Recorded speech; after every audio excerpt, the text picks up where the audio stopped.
I had always been the type of person who sought adventure, the kind of person who thrives on the unknown. When my friend suggested a road trip across the Midwest, I was all in. The open road, the sense of freedom, what could go wrong? We were a group of 3, me, Ethan, and Sarah, all in our late 20s, eager to explore some of the most isolated parts of America. It was a Thursday afternoon when we left Chicago, the sun hanging low in the sky, casting long shadows over the cracked pavement. We didn't have a specific route in mind, just the vague idea of heading south toward Missouri, maybe ending up in the Ozarks. The idea was to stop wherever we felt like it, explore the desolate stretches of road, the forgotten towns. What better way to bond, right? The first few hours went by uneventfully, gas stations, small-town diners, and the occasional stretch of empty highway. But it was when we hit the back roads, just past a place called Razor's Edge on the map, that things started to take a turn.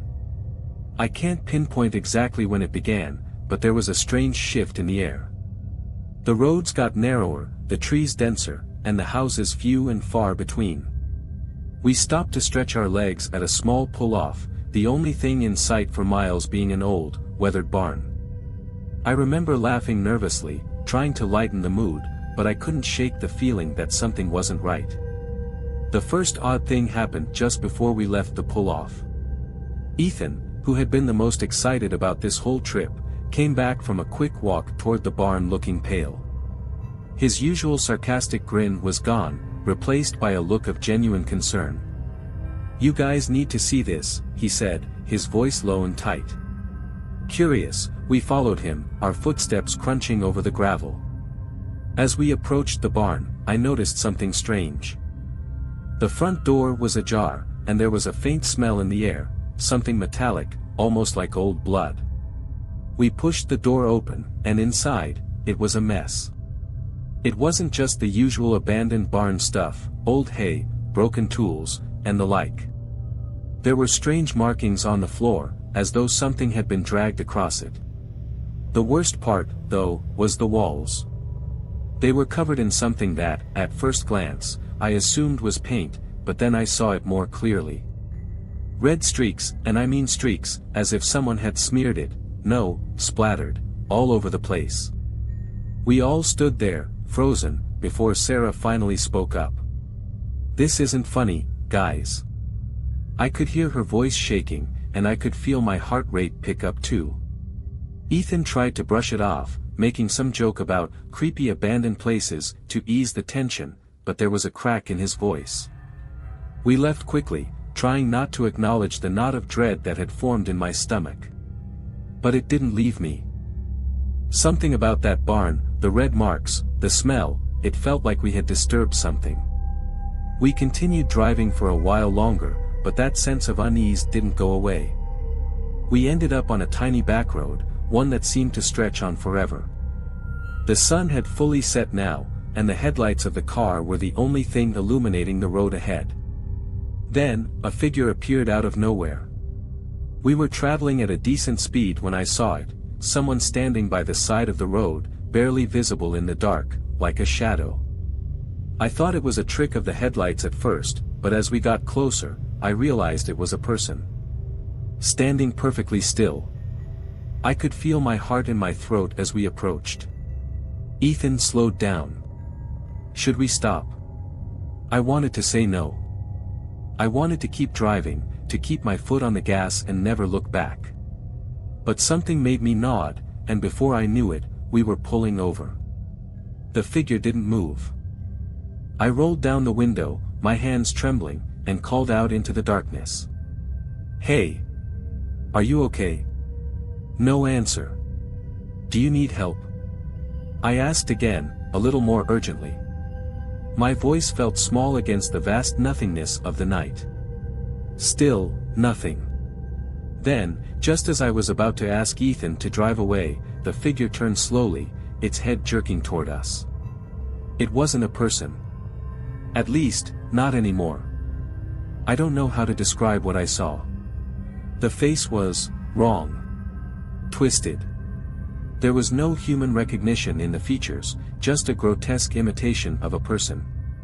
The eyes, dark, lifeless, looked right at me, but they didn't see me. They didn't know me.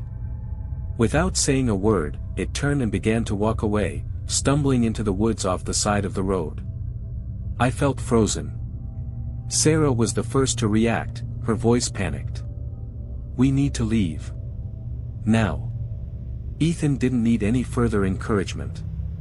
He slammed the car into gear, and we sped off, the figure disappearing into the darkness as we looked back. But I couldn't shake the feeling. The eyes. The stillness. The way it moved, like it wasn't alive at all. Something about it felt wrong. Something about this road trip was already becoming more than just an adventure. Something was hunting us. We didn't talk much after that. The silence in the car felt suffocating, even though the air conditioning was running. Sarah had her arms crossed tightly, staring out the window, her face pale. Ethan kept glancing at the rearview mirror like he expected to see something following us. I couldn't blame him. I felt the same way. We kept driving, the road stretching on like some never-ending nightmare. The lights from our car illuminated the dark asphalt ahead, but the deeper we drove into the wilderness, the more oppressive the darkness felt. The trees began to crowd the road, their branches like gnarled hands reaching down to grab us. We didn't stop again until we reached a small town, a speck on the map. It was a place called Maple Hollow, and it didn't look like it had seen a tourist in years. The buildings were crumbling, with boarded-up windows and fading paint. We passed a few gas stations, all closed, and a diner that had a flickering neon sign, but the whole place felt lifeless, abandoned. Ethan suggested we stop for gas. Might as well, right? We don't know how much longer this road goes on. I agreed reluctantly. The emptiness of the place made my skin crawl, but my fuel gauge was edging toward empty, and we hadn't seen another soul in hours. We pulled into the only open station, the pump, a rusty relic of a bygone era. An old man was sitting on a rocking chair next to the station, his face hidden behind a thick beard. He barely acknowledged us when we got out of the car. His eyes were bloodshot, and he smelled like stale tobacco. "Got any room for gas?" Ethan asked, but the old man just grunted, slowly getting up. We didn't feel safe. The hair on the back of my neck stood up as I watched him move. There was something wrong about him, something that didn't belong here. But it was his eyes that caught me, the same vacant, lifeless stare I had seen earlier in the woods. "Where are you folks headed?" the old man asked, his voice rasping like dry leaves. I didn't want to answer. The hairs on my arms prickled, and I felt an overwhelming sense of dread. The question was too casual. Too much like the kind of thing someone would ask if they had been watching you for a while. "We're just passing through," I said, trying to sound casual, but my voice cracked. I felt like I was trapped in this tiny, suffocating town with no way out. The old man nodded slowly, as if he already knew the answer. "You should leave, now," he said, his tone suddenly serious, his eyes locking with mine in a way that made my stomach churn. "This road, it ain't safe after dark. You don't want to be out here when it's too late." Ethan didn't seem to notice how strange the warning sounded. He just nodded and thanked him before filling up the tank. But I couldn't shake the feeling that we were being watched. The old man didn't leave us, just sat back down in his chair, staring at us with those same empty eyes. It felt like we were trapped in a bad dream, one where everything was wrong but you couldn't wake up. Once the tank was full, we climbed back into the car, and I started the engine. I didn't want to leave, but I also didn't want to stay. The entire town felt like a shadow, a place that shouldn't exist. The moment we pulled away, I couldn't help but glance back at the gas station in the rearview mirror. The old man was still sitting in his chair, watching us leave. The road ahead felt darker than before, the trees now encroaching on either side. But something was different, something felt like it was watching us from the woods, like eyes hidden just out of sight. I couldn't explain it, but the hairs on the back of my neck stood up. We didn't make it much further. The car suddenly lurched, and the engine sputtered before dying altogether. "Shit," Ethan muttered, banging the steering wheel. "What the hell now?" We pulled over, the car dead on the side of the road. It wasn't the gas, we had just filled up. "Try to start it again," Sarah said, her voice shaking. I turned the key. Nothing. "We need to get out and check the engine," Ethan suggested. I didn't want to, but we didn't have a choice. We climbed out of the car and popped the hood. The air felt colder now, as if the temperature had dropped 10 degrees in the span of a few minutes. I stood by the car, watching the trees. They were unnaturally still. Too still. That's when I heard it. A low sound, almost like a hum, coming from the woods. It was distant at first, but as we stood there, it grew louder. A high-pitched, unnatural buzzing sound that made my skin crawl. Ethan looked at me, his face pale. "What the hell is that?" I couldn't answer. I couldn't take my eyes off the trees, which now seemed to be moving, swaying unnaturally. Something was in those woods, something big, and it was getting closer. "Get in the car." "Now," I said, my voice cracking. We didn't need any more prompting. We scrambled into the car, slamming the doors shut. Ethan tried the engine again, but this time, the car roared to life, louder than usual, almost as if it was too alive. Without looking back, I slammed my foot on the gas, and we tore down the road, the buzzing sound still echoing in the distance, growing louder. And in the rearview mirror, there was something there, just for a second. Something following us. I don't know how long we drove, but the road seemed to stretch on forever. The buzzing sound, that awful, unnatural hum, faded into the background, but it didn't stop the tension in the car from growing. We were all silent, too afraid to speak, as if saying the wrong thing might invite whatever was out there to come for us. The trees on either side of the road loomed closer, the darkness swallowing everything beyond our headlights. Every turn, every bend felt like it was taking us further into some nightmare we couldn't escape. It was as if the road itself was conspiring against us, leading us deeper into a place that didn't belong. I kept glancing at the rearview mirror, half expecting to see something, or someone, following us. But it was always just the endless, empty stretch of road. For a while, I convinced myself it was nothing.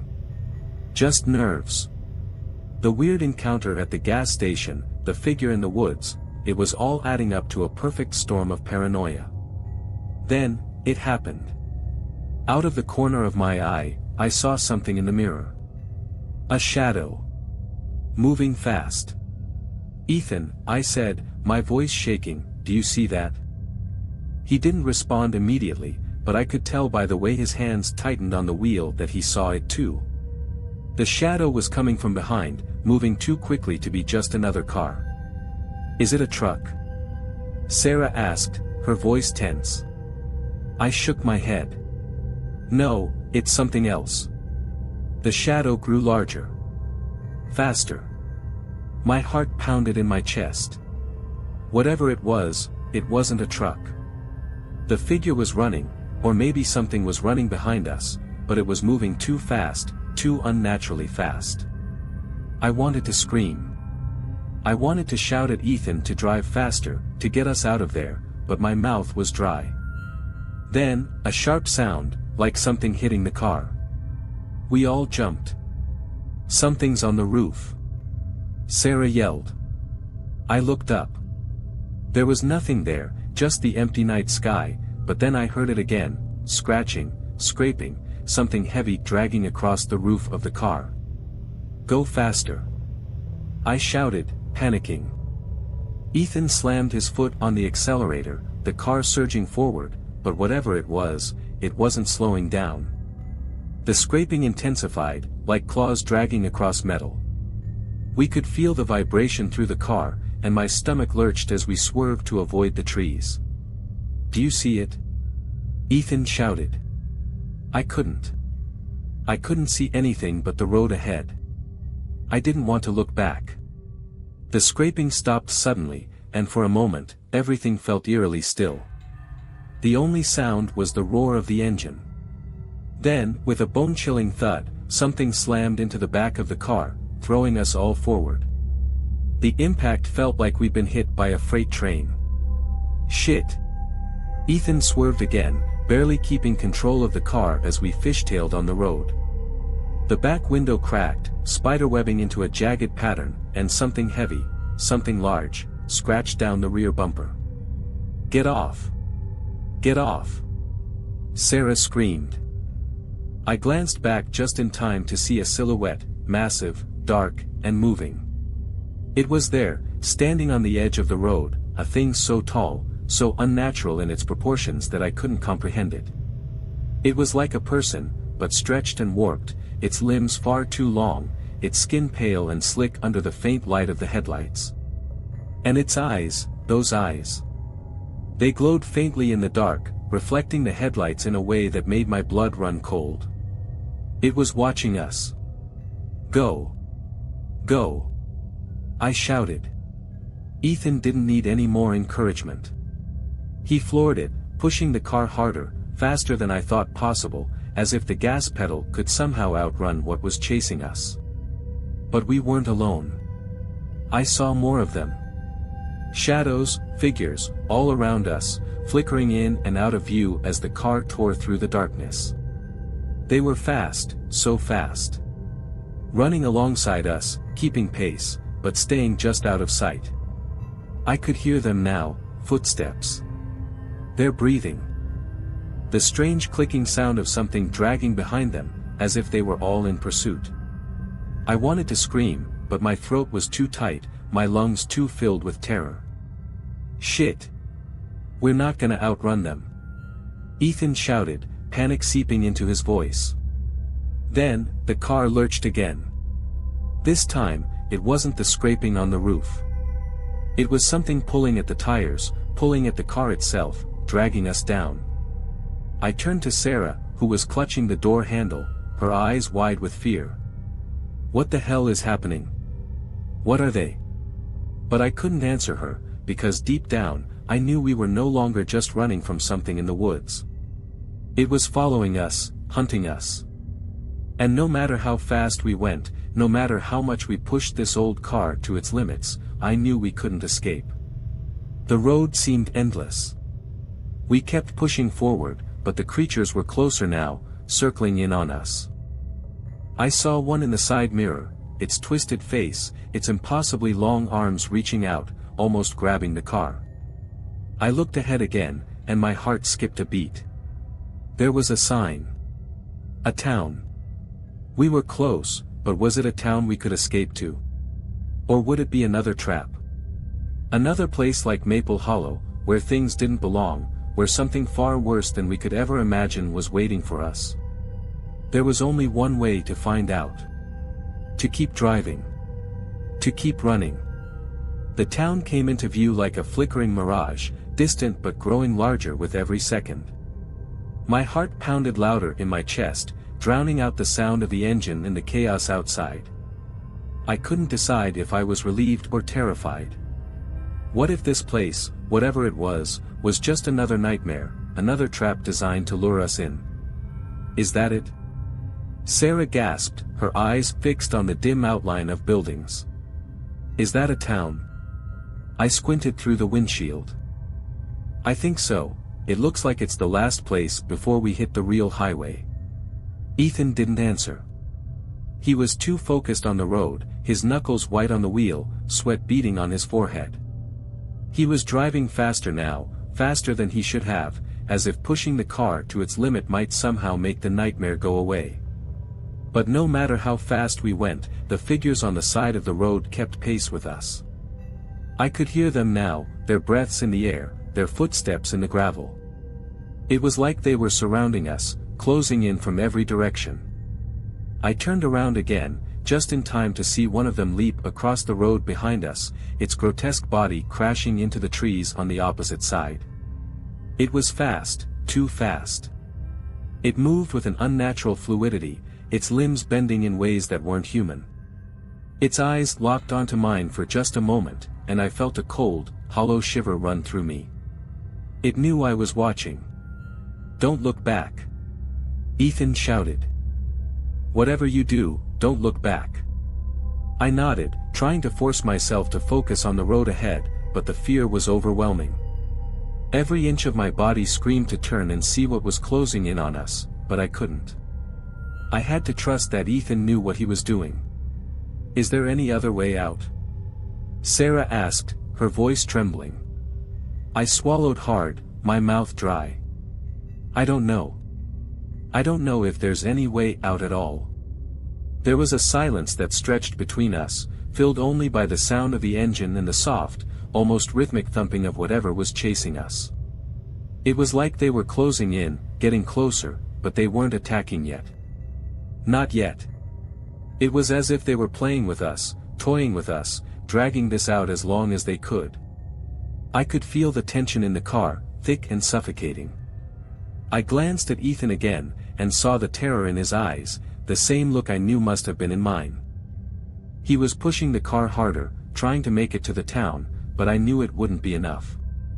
We were running out of time. We were running out of road. And then, just as I thought I saw a break in the trees, a small stretch of open road leading into the town, the car lurched again. The back tires screamed in protest, and the car swerved dangerously, nearly hitting a guardrail. "Damn it!" Ethan shouted, his voice cracking. "Something's got us." I looked out the window, and my heart skipped a beat. There, in the trees beside us, I could see them clearly now. The creatures. There were dozens of them. No longer in the shadows, no longer half hidden in the woods. They were out in the open, standing just beyond the reach of the headlights. Their eyes glowed, reflecting the light in sickening, predatory gleams. Some of them were standing still, watching us, while others moved, their bodies lurching unnaturally as if their joints were disconnected. They were closing in. Ethan slammed on the brakes, and the car came to a screeching halt, the tires spinning on the gravel. "Out! Get out! Now!" he yelled. I didn't even think. The adrenaline hit me like a jolt of electricity. I threw open the door, almost falling out of the car, and scrambled to my feet. My legs were weak, but I pushed forward, running toward the town, toward the lights. The others followed behind me, but I couldn't look back. I couldn't afford to waste a second. We ran, our footsteps pounding on the gravel road as the creatures closed in from all sides. The lights of the town were bright now, just ahead. But even as we neared it, I couldn't shake the feeling that something was wrong. The town felt too quiet. There were no cars, no voices, no movement. It was like we had stepped into some sort of ghost town. The buildings, once distant, were now towering over us, their windows dark and empty. No signs of life. "Where is everyone?" Sarah gasped, looking around in horror. I didn't answer. There were no answers. Just the overwhelming sense of being watched. And then I heard it, a low growl, deep in the shadows. I froze. The others did too. The growl echoed through the empty streets, sending chills down my spine. "We need to get inside," I whispered, but my voice felt weak. But just as I turned toward the nearest building, I saw something move in the darkness. A shadow, tall and twisted, standing in the doorway of what looked like an old church. It wasn't just any shadow. It was the same thing I had seen earlier, the thing that had been chasing us. Its form was impossibly tall, its limbs too long, too distorted. It tilted its head, its eyes glowing with that sickening light. I barely had time to react before it stepped into the light, blocking the doorway. "Run!" I screamed. But it was too late. The town, the so-called safe haven, was no refuge at all. The creatures were here. And this time, they weren't playing. I didn't think. There was no time to think. Only the overwhelming instinct to survive. The moment I saw that shadow in the doorway, blocking our only way into what I hoped might be safety, everything inside me screamed to turn and run. And run we did. Ethan, already ahead of us, was the first to react. He veered sharply to the left, pulling us away from the creature at the door. "We can't stay here." "Run," he yelled, his voice strained with fear. Sarah was right behind him, her face pale, tears streaming down her cheeks, but her feet never faltered. I could hear her ragged breaths in the stillness of the night as we bolted down the empty street. My mind was a blur of panic, my heart pounding in my ears, as I turned back once more to look at the thing in the doorway. It didn't move at first. Its glowing eyes followed us, calculating, cold. And then, snap. The sound echoed through the street as it stepped forward, its long limbs creaking like old wood under pressure. "We have to get inside somewhere, anywhere." I shouted over my shoulder, but my voice felt weak, desperate. But as I turned back around, I saw something that made my stomach twist. The streets ahead of us weren't empty anymore. The creatures had already surrounded us. They were everywhere, standing in the shadows, flickering in and out of view like demons materializing from the darkness. Each one moved in its own twisted rhythm, their faces blank but their eyes, those eyes, burning with an empty, predatory hunger. Their long, unnatural limbs reached out from the darkness, as though they were drawn to the sound of our footsteps, to our fear. I had no doubt in my mind that we were trapped. The buzzing hum, that dreadful noise, filled the air again. It came from all around us, vibrating the ground beneath our feet, rattling our bones. They were closing in. Up ahead. Ethan yelled, pointing toward a building at the far end of the street. I didn't even look to see what kind of building it was. I just followed, pushing my legs harder, my feet pounding against the cracked pavement. My breath was coming in short gasps, but I didn't dare slow down. I didn't look back. I didn't have the courage to see how close they were, how many of them there were. We reached the building, a weathered old structure that looked like a church. The doors were partially ajar. Without thinking, Ethan yanked them open and we rushed inside. The heavy door slammed shut behind us, the sound ringing through the hollow interior. The moment we entered, the atmosphere changed. The air inside was thick, musty, almost suffocating. The walls were cracked, and the dusty pews looked like they hadn't been touched in years. The smell of old wood, mildew, and something else, something metallic, filled my nostrils. "Is this it?" Sarah asked, her voice strained as she glanced around the room. "Is this really safe?" Before anyone could answer, a loud bang echoed from the door. Then another. And another. The creatures were outside, slamming into the door, trying to break through. The door groaned under the pressure. I could hear the nails squeaking as they pulled free from the wood, the hinges creaking in protest. "We're not safe here," I muttered. "We need to find another way out." But as I turned to look for an exit, I saw something that made my blood run cold.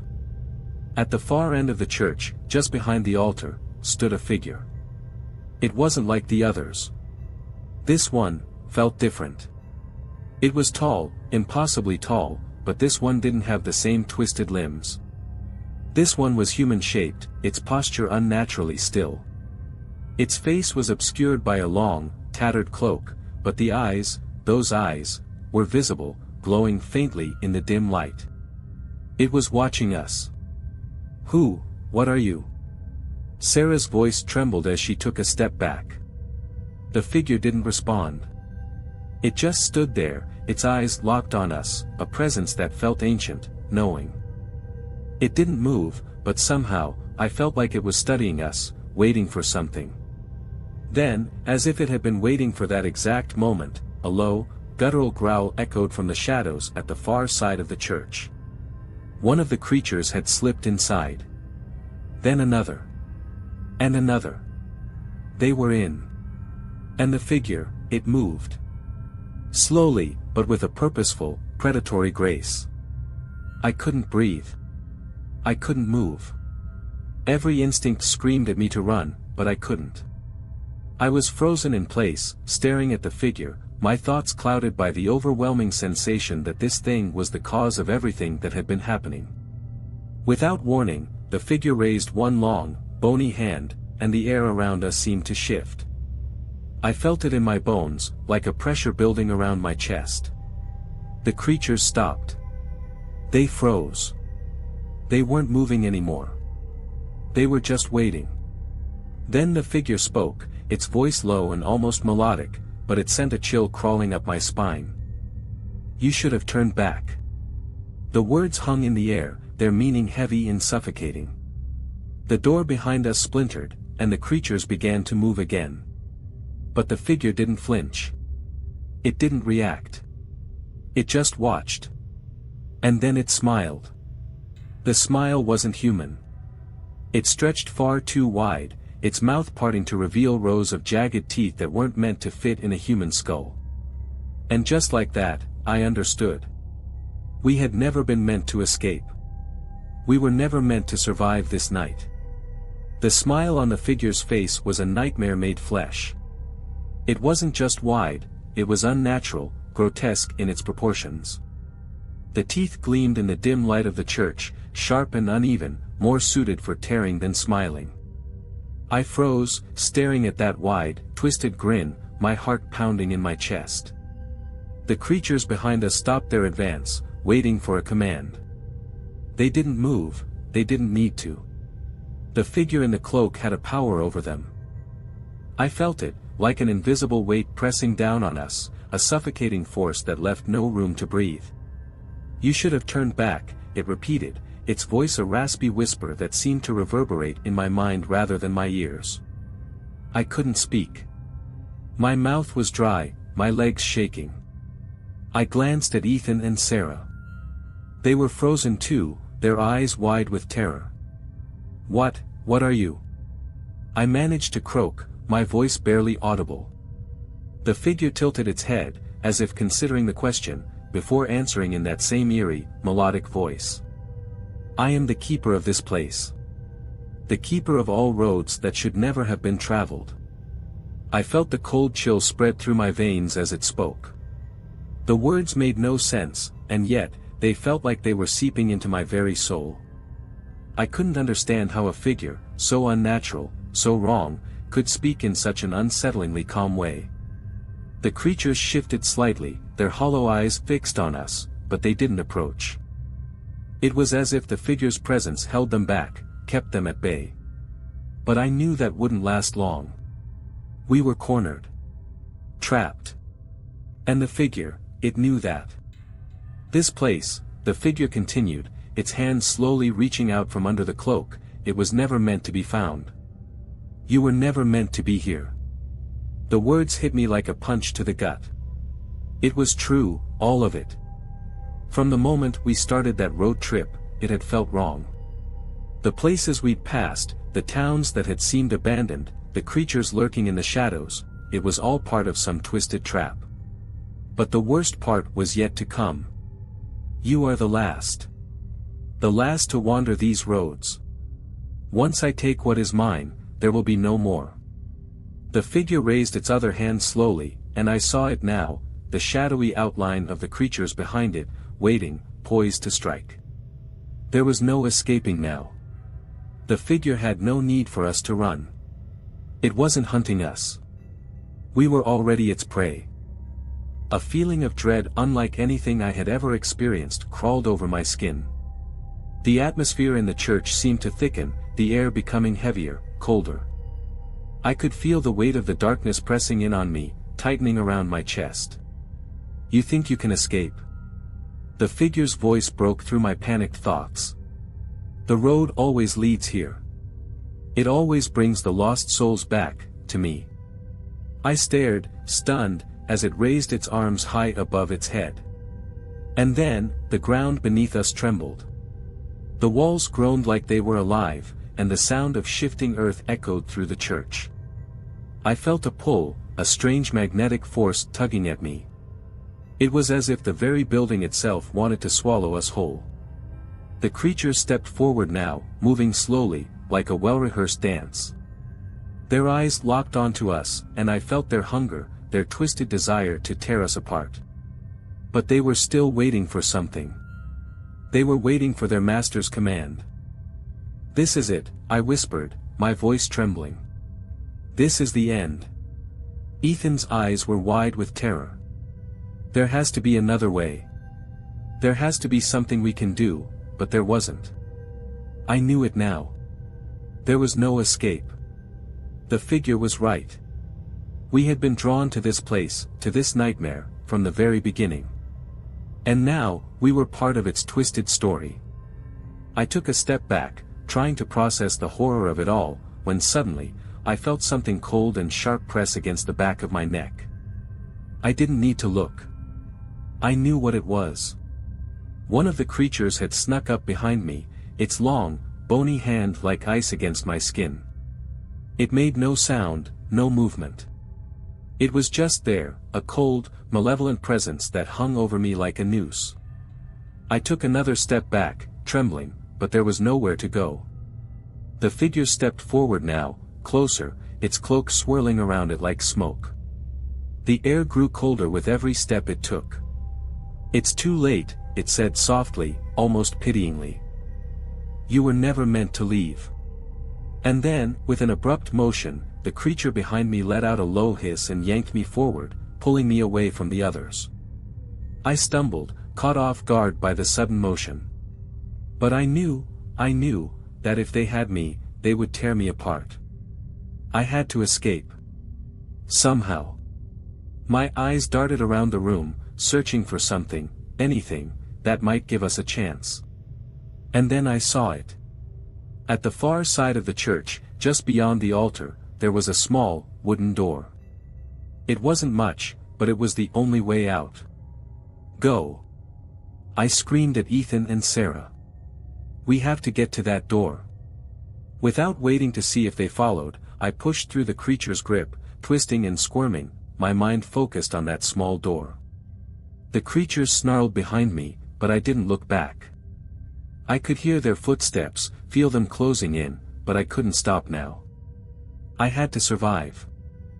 The moment I reached the door, I wrenched it open with all my strength and stepped into the cold, moonlit night. The others followed, and together, we slammed the door shut, locking it behind us. But as we stood there, breathless, our backs pressed against the door, I knew the worst wasn't over. We had just escaped one nightmare, but something told me the road would never stop following us. And the creatures? They were still out there. Waiting. The road was calling again. And this time, I wasn't sure if we could outrun it. We stood in the cold night, gasping for breath, our hands trembling. The door behind us seemed to groan with every second, like it too, wanted to break free.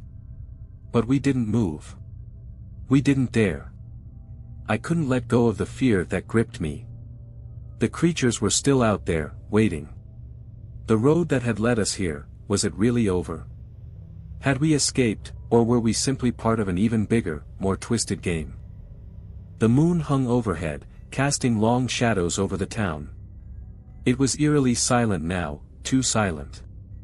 The growls, the scratching, the scraping of claws against metal and stone, had all stopped. But something told me it wasn't over. It never was. I turned to Ethan and Sarah. Their faces were pale, their eyes wide, but we were all too scared to speak.